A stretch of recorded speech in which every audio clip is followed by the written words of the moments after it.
Hello friends, welcome to your own channel Let's Study with Richa.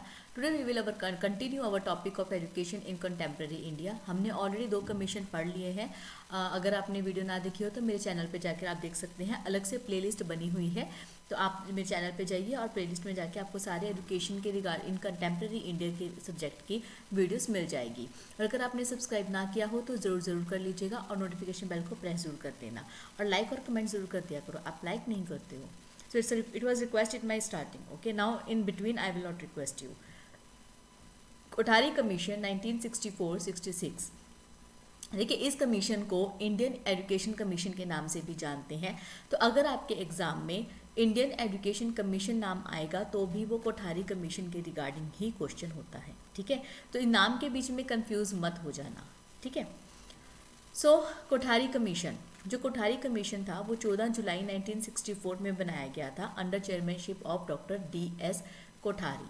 ठीक है, that's why उनका इसका नाम भी कोठारी कमीशन ही रखा गया. सो जब इसका क्रिएशन हो चुकी थी, गवर्नमेंट ऑफ इंडिया ने बनाया था ताकि जो भी हमारी एजुकेशन सिस्टम है उसको ग्राउंड लेवल से लेकर हायर लेवल तक एक प्रॉपर सिस्टम में बनाया जाए. After its creation, the Government of India expressed the view that the Commission would provide assistance and appropriate suggestions to the Government of India in policy formulation of national education. एक national level पे education curriculum बनाने की सलाह दी गई थी ताकि पूरे के पूरे नेशन में एक ही तरह का सिलेबस पढ़ाया जाए बच्चों को, ताकि अगर स्टेट चेंज करने की प्रॉब्लम आती है तो उनको स्टडी के रिगार्डिंग प्रॉब्लम ना आए. पूरे नेशन में एक ही तरह की एजुकेशन प्रोवाइड करवाई जाए. Some important points like official name National Education Commission 1964, formed in July 14, 1964, report submitted on July 29, 1966. क्या हुआ था कि 1964 में ये कमीशन बनाया गया था. कमीशन में टोटल 17 मेंबर थे, जिसमें कि 5 जो थे आउट ऑफ इंडिया के मेंबर्स थे. ठीक है, तो उन्होंने क्या किया था कि बैठकर पूरा डिस्कशन की थी और जो भी एग्जिस्टिंग एजुकेशन सिस्टम था उसके जो भी डिफेक्ट्स उनको लगे वो उन्होंने हाईलाइट किए थे और शॉर्ट कमिंग्स को बताया था और उनको सॉल्व करने का वे सजेस्ट किया था. तो इसका जो हेडक्वार्टर था वो न्यू दिल्ली में था, इंडिया में. पर्पस जो था to remove the defects in the existing education system.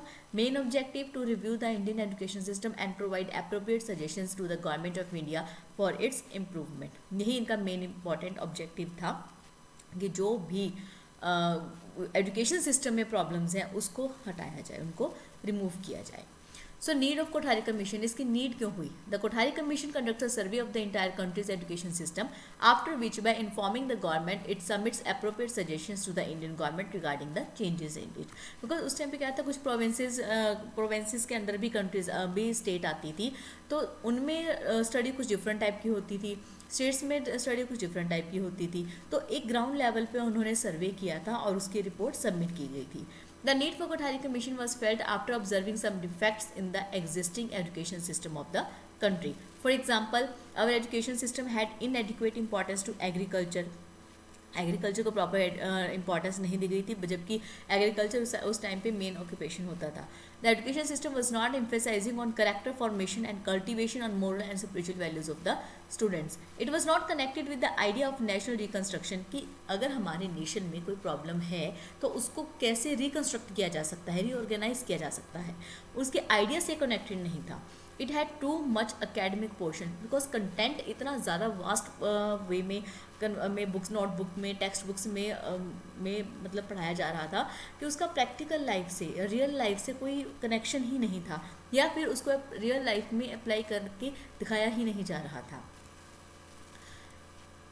Next is objectives. Do research to improve the quality of Indian education system and to provide appropriate suggestions to the Government of India for its improvement. Provide suggestion to improve the level of the Indian education. किस तरह से उसके Indian education के जो level है उसको improve किया जा सकता है. ठीक है. Highlight the shortcomings of the Indian education and find out the reasons for the shortcomings. कहाँ से रीज़न स्टार्ट होता है उन कमियों का.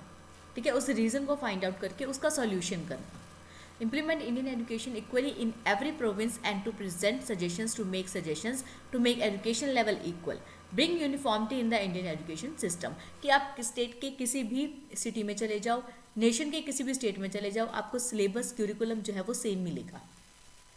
ठीक है, इस बिहाफ पे ये इनका मेन मोटिव था.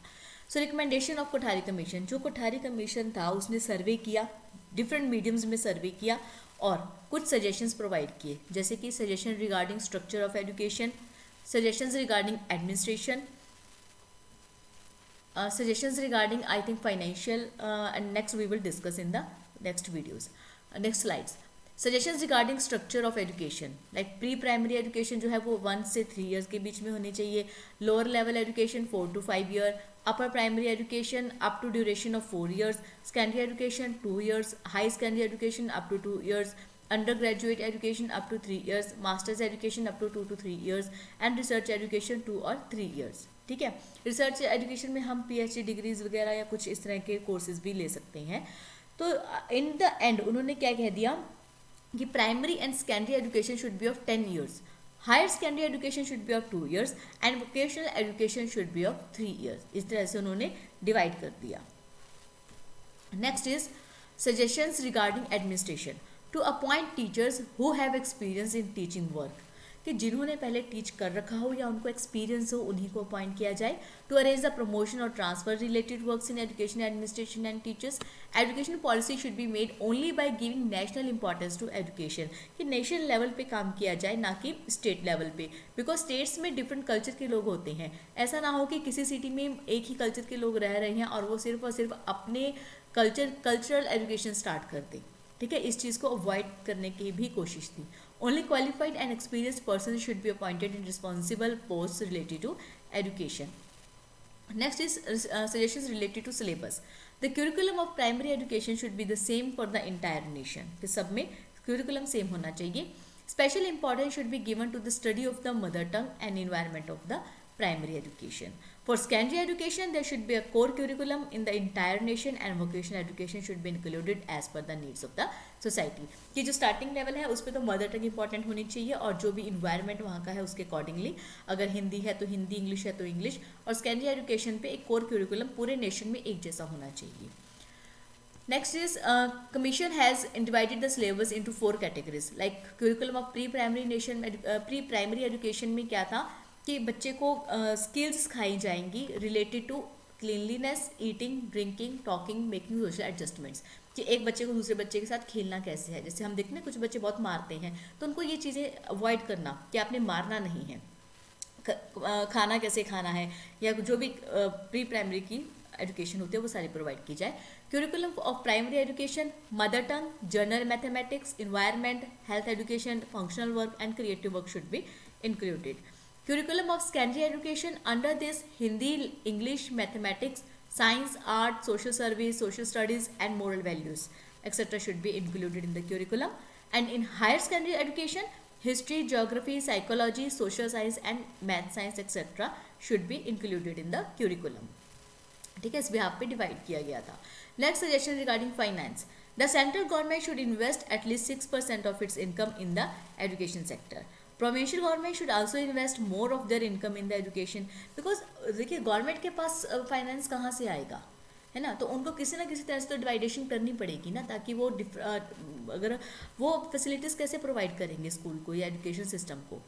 तो यही उन्होंने वे बताया था कि 6% गवर्नमेंट अपनी इनकम में से दे, प्रोविंशियल गवर्नमेंट को भी कुछ अपना इनकम प्रोवाइड करना पड़ेगा, और ग्राम पंचायत उनको भी कुछ ना कुछ इन्वेस्टमेंट करनी ही पड़ेगी in rural areas also, and municipality should also arrange finance for education.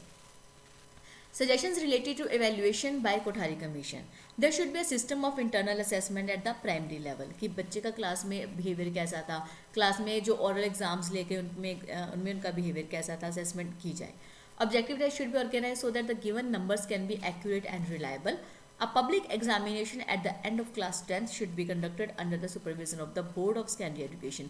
जैसे हम पहले सुनते थे ना कि बोर्ड क्लास आ गई है, 8th और 10th क्लास बोर्ड की होती थी, फिर 5th क्लास बोर्ड की कर दी गई, फिर 5th को हटा दिया गया, only 8 and 10, then after only 10th, है ना। तो इस तरह से पर्टिकुलर बोर्ड के अंदर रखी जाए। Grade system should be adopted instead of giving marks in board examinations, कि मार्क्स की बजाय उनको ग्रेड्स दिए जाए। परसेंटेज के अकॉर्डिंग ग्रेड्स में डिवाइड कर दिया जाता था, जैसे कि ग्रेटर देन 95 या 90% है तो A+ आएगा, then A, then B+, then B, इस तरह से। Oral examination should be also be encourage at the secondary level. Suggestions regarding university, 1/3 member of the university grant commission should be representatives of the university, यानी कि UGC के जो 1/3 member थे वो representative होने चाहिए. More institutions should be established in the center. More and more financial assistance should be provided to the centers of higher studies. It is mandatory to take permission of UGC for the establishment of a new university. University should be established only when necessary. ऐसा नहीं है कि कोई भी खड़ा कर दे. जिस area में आसपास कहीं पर भी कॉलेजेस नहीं हैं या कोई हायर डिग्री के लिए इंस्टीट्यूट नहीं है वहाँ पर, या जहाँ पर बहुत ज़रूरी हो गया है वहाँ पर ही यूनिवर्सिटीज़ को बनाया जाए.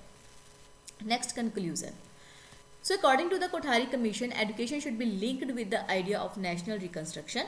The Kothari Commission has a very important contribution in the field of the education. So the Indian education system has been made more strong and effective. It has started a new era in the field of education. जैसे हमने इससे पहले भी 2 commissions पढ़े थे. एक का मोटो क्या था कि सिर्फ यूजीसी लेवल पे किया जाए, ठीक है, और दूसरा हमने कमीशन पढ़ा था वो क्या था, जो सेकेंडरी लेवल पे ज़्यादा ध्यान दे रहा था. बट कोठारी कमीशन जो था वो उसने ओवरऑल एक क्यूरिकुलम स्ट्रक्चर किया था, ओवरऑल एजुकेशन सिस्टम के ऊपर वर्क किया था. इसलिए इसको कह देते हैं कि यह एक नई न्यू एरा थी एजुकेशन के फील्ड में. The entire work of increasing the budget of education has been completed only through the Kothari commission. It has made a valuable contribution to the field of education. So this was my session. I hope every point is clear to you. If you have any doubt, you can ask me in the comment box. और thanks for watching and subscribe ना किया हो तो ज़रूर कर लीजिएगा और notification bell को प्रेस कर दीजिएगा. लाइक शेयर ज़रूर कर दिया करो. Thank you for watching the channel.